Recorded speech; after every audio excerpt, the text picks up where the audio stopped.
It feels a little bit like covering the Dominion and Smartmatic lawsuits, that if in our political arena, if in the Senate there weren't enough votes to convict Donald Trump for incitement, that perhaps a lawsuit such as this will hold him accountable. Can you just give us your assessment of that backseat legal analysis?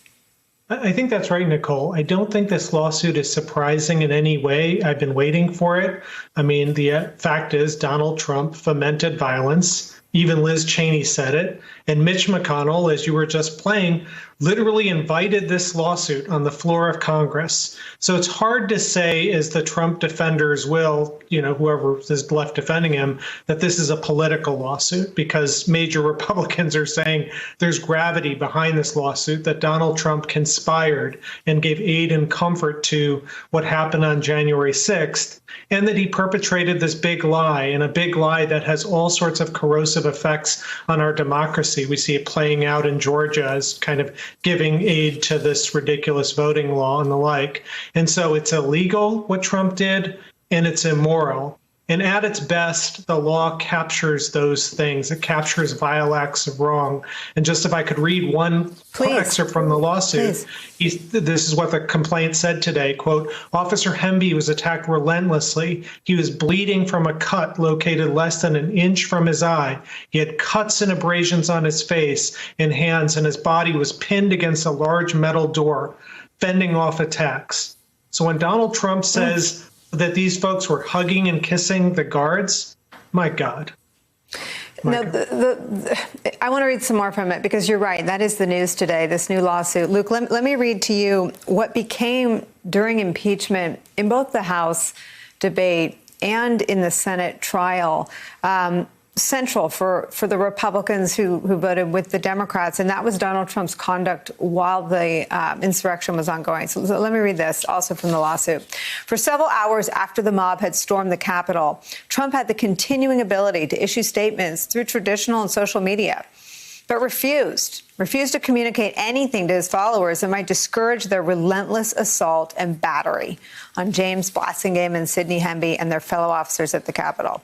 Trump thereby ratified the conduct of his followers and ensured that the assaults on the plaintiffs and fellow officers would last much longer, worsening the physical and emotional injuries of the plaintiffs and other officers. When he finally did make statements late in the afternoon, Trump further ratified the conduct. And when he again said that the election had been stolen by fraud and that his followers had every reason to be angry, and by announcing support, praise, and love for his followers. All that, Neil, happened in plain view. I covered it in real time, astonished. Does it also leave him open to more legal exposure? Absolutely. I mean, if you could short Donald Trump right now, and, this would be a good time to do so. I mean, everything you're saying, Nicole, is absolutely right. And, this in conjunction with kind of new developments going on in New York with respect to Weisselberg and the like. I mean, Donald Trump is in serious trouble. And, the difference between now and the past is that the Republican Party and senior officials in there are inviting this trouble now and saying that there's merit to it. Luke, you have, I think, the definitive piece of reporting about a half a dozen contacts, associations, appearances with House Republican members and some of the militia groups that we know to be under scrutiny. Many of them have been charged since your piece of reporting came out. But I wonder what the reaction is among Republicans in Congress to a lawsuit like this, from what, with history as a guide, is a natural alliance, Republicans would say, between Republicans and law enforcement. Yeah, I think there's going to be a moment of some soul searching for members of Congress. Shortly after the attack, there was widespread anger among the Republicans I talked to on the Hill about what happened and Donald Trump's role in it. And particularly, as you pointed out, his lack of doing anything after the attack broke out. Kevin McCarthy famously had this very angry phone call with the president, urging him to do more to call off the attack. In that time, after those initial hours, though, it seemed many Republicans made the calculation that they needed to align themselves more deeply with Donald Trump because they heard from their base, who was still very loyal to him. So again, now we're seeing new details come out. This is now the second officer who's gone on record to say he was called the N-word by the mob, documenting the racism and the personal anguish and mental strife that many of these officers went through. And will Republicans now hear these messages and rethink the relationship with Donald Trump? I'm not encouraged that will happen. I don't think that will happen, but it will be a test for each of them to consider this evidence and decide what to do about it.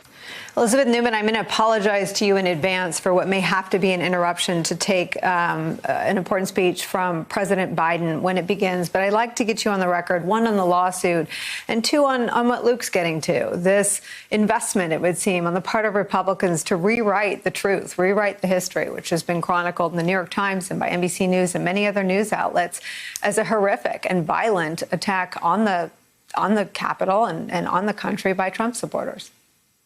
You know, it struck me as remarkable that now we're hearing eyewitness accounts of people that were actually attacked.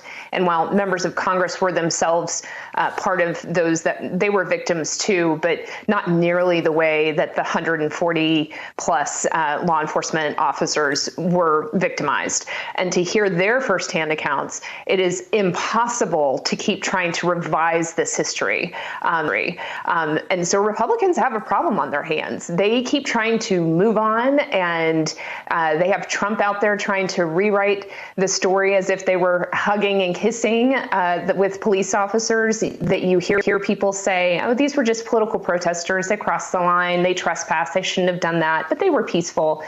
This description, first-hand account from a law enforcement officer who, by the way, in their training is trained to be able to document things like this, it is anything but peaceful. And it is clearly racist in what one of the officers faced.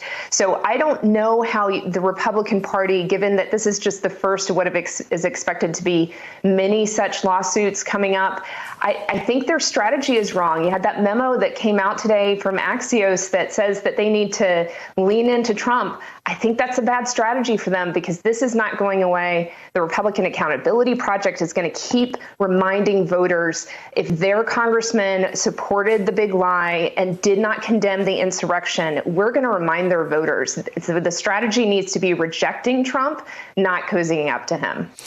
Well, and Luke, everything that they're doing seems to sort of have at its nexus the continued adherence and servitude to the big lie in pushing laws disguised as election security when there really isn't a problem in this country of systemic or widespread voter fraud, blocking the formation of a 9/11 style commission. Is there any prospect where we have any bipartisan commitment to an investigation like the 9/11 Commission into the 1/6 attacks? I'm not encouraged that we'll have bipartisan buy-in into the January 6th attack. The closest thing we have going on right now is in the Senate. We have a series of hearings that both Amy Klobuchar, Roy Blunt, and others are running, looking into what went wrong on January 6th and some investigation over there. But the House bill, as proposed, is stalled right now to get a 9/11 style commission off the ground.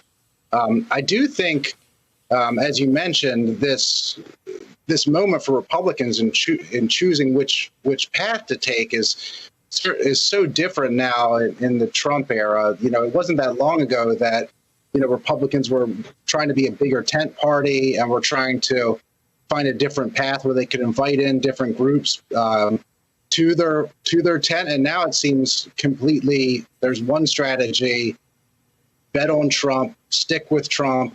And that seems to be the path that the majority of the Republicans in Congress are married to. Hey, thanks for watching our YouTube channel. You should know that you can follow today's top stories and breaking news and catch up on your favorite MSNBC shows all in one place. Download the NBC News app today.